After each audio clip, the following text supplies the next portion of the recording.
رسول اللہ صلی اللہ علیہ وسلم نے فرمایا، فجر اور اشراق، عصر اور مغرب اور عشاء کے دوران سونے سے باز رہا کرو۔ آپ صلی اللہ علیہ وسلم نے فرمایا، بدبودار اور گندے لوگوں کے ساتھ نہ بیٹھا کرو۔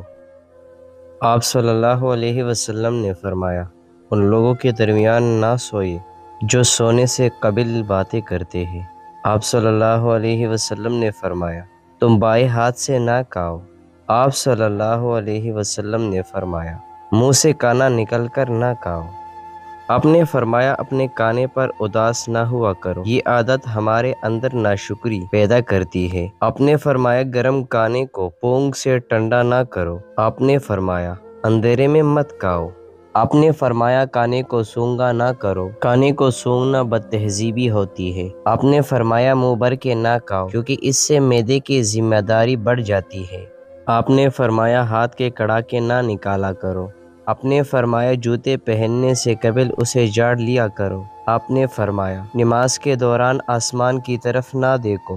آپ نے فرمایا، رفع حاجات کی جگہ یعنی ٹوائلٹ میں مت تھوکو۔ آپ نے فرمایا، لکڑی کے کوئلے سے دانت صاف نہ کرو۔ آپ نے فرمایا، اپنے دانتوں سے سخت چیز مت توڑا کرو۔ آپ نے فرمایا، ہمیشہ بیٹھ کر کپڑے تبدیل کرو۔ آپ نے فرمایا، دوسروں کے عیب تلاش نہ کرو۔ آپ نے فرمایا، بیت الخلاء میں بات نہ کیا کرو۔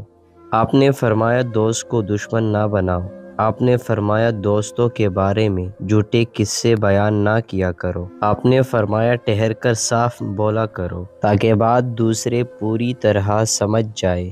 آپ نے فرمایا، چلتے ہوئے بار بار پیچھے موڑ کر نہ دیکھو۔ آپ نے فرمایا، ایڑیاں مار کر نہ چلا کرو۔ ایڑیاں مار کر چلنا تکبر کی نشانی میں سے ہے۔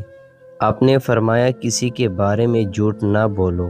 آپ نے فرمایا، اکیلے سفر نہ کیا کرو۔ آپ نے فرمایا، اچھے کاموں میں دوسروں کی مدد کیا کرو۔ آپ نے فرمایا، فیصلے سے قبل مشورہ ضرور کیا کرو اور مشورہ ہمیشہ سمجھدار کی بجائے تجربہ کار شخص سے کرنا چاہیے۔ آپ نے فرمایا، کبھی غرور نہ کرو۔ غرور ایک ایسی بری عادت ہے جس کا نتیجہ کبھی اچھا نہیں نکلتا۔ آپ نے فرمایا، گداگروں کا پیچھا نہ کیا کرو۔ آپ نے فرمایا، غربت میں صبر کیا کرو۔ آپ نے فرمایا، مہمان کی کھلے دل سے خدمت کرو۔ یہ عادت ہماری شخصیت میں کشش پیدا کر دیتی ہے۔ آپ نے فرمایا، برا کرنے والوں کے ساتھ ہمیشہ نیکی کرو۔ آپ نے فرمایا، اللہ پاک نے جو دیا ہے اس پر خوش رہو۔ آپ نے فرمایا، زیادہ سویا نہ کرو، زیادہ نیند یادداشت کو کمزور کر دیتی ہے۔ آپ نے فرمایا، اقامت اور اذان کے درمیان گفتگو نہ کیا کرو۔